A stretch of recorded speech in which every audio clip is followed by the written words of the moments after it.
You write in the book about some of the things that you implemented to try and help guys out from a psychological and spiritual perspective.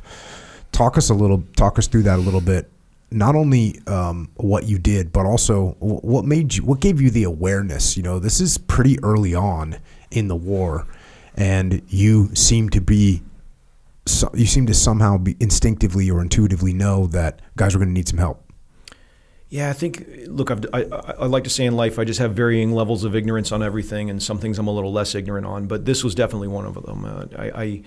In talking to the guys, I realized that this isn't a problem we're going to solve alone. Kind of to your voice example for the squeaky voice guy earlier, Yeah. And so know what you're good at, know what you're not good at, and know how to bring in teammates that are better at things than you. And so I asked to have a psychologist and a chaplain come out, and took everybody in the platoon aside, and I said, listen, I've had one-on-one conversations with every single one of you. You are all struggling with things in different things and in different ways. I will never talk about any of our conversations with anybody else. It's not for public knowledge. But here's the deal.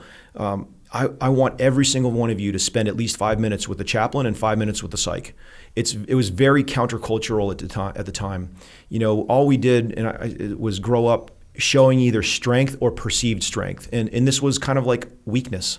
It could be perceived as weakness, clearly not, but in those days could be perceived as weakness. And we had the guys who would beat their chest and say, no effing way am I talking to the chaplain and blah blah blah. And I was just like, okay, the way to get through this is make everybody do it, and there'll be no stigma for who did and who didn't talk.